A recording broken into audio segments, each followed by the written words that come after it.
देश की राजनीति और कानून की दुनिया में एक बड़ा नाम और कांग्रेस के संकट मोचक कहे जाने वाले अभिषेक मनु सिंघवी एक बार फिर चर्चा में है। इस बार वजह उनकी राजनीति नहीं बल्कि उनकी संपत्ति का खुलासा है।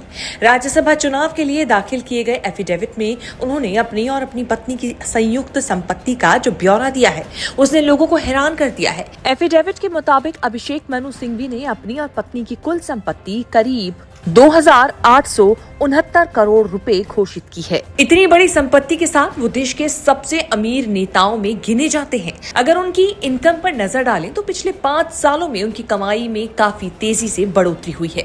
एफिडेविट के मुताबिक वित्त वर्ष 2022-23 में 359 करोड़ रुपए और वित्त वर्ष 2021-22 में 290 करोड़ रुपए रही। वहीं वित्त वर्ष 2020-21 में 158 करोड़ रुपए की आय उन्होंने घोषित की।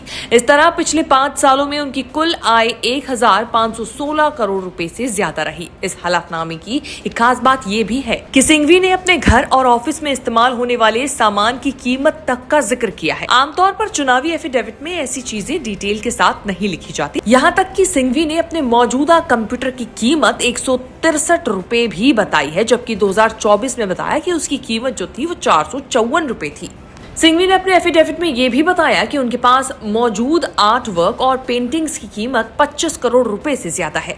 इंटरेस्टिंग बात यह है कि इतनी बड़ी संपत्ति होने के बावजूद कांग्रेस के वरिष्ठ नेता और कांग्रेस कार्य समिति के सदस्य सिंघवी ने अपने एफिडेविट में किसी भी तरह का कर्ज होने की जानकारी नहीं दी है। राज्यसभा चुनाव में उनके साथ आपको बता दें एक और उम्मीदवार वेम नरेंद्र रेड्डी भी मैदान में रहे और उन्होंने अपने हलफनामे में करीब 41 करोड़ रुपए की पारिवारिक संपत्ति घोषित की और बताया कि उनके खिलाफ कोई आपराधिक मामला नहीं है। इस चुनाव में एक जो दूसरे कैंडिडेट थे वो इंडिपेंडेंट कैंडिडेट थे जिनका नाम था कांते सयानानी, लेकिन जरूरी प्रस्तावकों की संख्या पूरी न होने के कारण नॉमिनेशन उनका खारिज कर दिया गया और इसके बाद अभिषेक मनु सिंघवी और वेम नरेंद्र रेड्डी दोनों ही बिना किसी मुकाबले के राज्यसभा के लिए निर्वाचित हो गए। इस तरह सिंघवी एक बार फिर राज्यसभा पहुंच गए हैं। सिंघवी की कांग्रेस के साथ वफादारी की बात करें तो मोदी सरनेम केस में सुप्रीम कोर्ट से राहुल का राजनीतिक करियर बचाने से पहले सिंघवी नेशनल हेराल्ड केस में भी राहुल गांधी और सोनिया गांधी को जमानत दिला चुके हैं। बीजेपी ने जब जब राहुल को कानूनी पचड़ों में फंसाया, सिंघवी दूत बनकर संकट से उबारने काम आए। वो सिंघवी ही थे जब दिल्ली के शराब घोटाले में संजय सिंह को ईडी पकड़ कर ले गई। एन चुनाव से पहले ईडी ने अरविंद केजरीवाल को तिहाड़ जेल में डाल दिया, तब भी सिंघवी सुप्रीम कोर्ट से केजरीवाल को रिहा करा लाए। सिंघवी एक वकील होने के साथ साथ कांग्रेस नेता भी हैं। अब एक बार फिर वो राज्यसभा पहुंच रहे हैं। बता दें कि अभिषेक मनु सिंघवी खानदानी वकील हैं। उनके पिता लक्ष्मीमल सिंघवी भी देश के जाने माने कानूनविद रहे। ब्रिटेन में भारत के हाई कमिश्नर रहे। वकालत और डिप्लोमेसी के शानदार करियर के बाद लक्ष्मीमल सिंघवी ने बीजेपी ज्वाइन की थी। 2004 से 1998 तक बीजेपी के राज्यसभा सांसद रहे।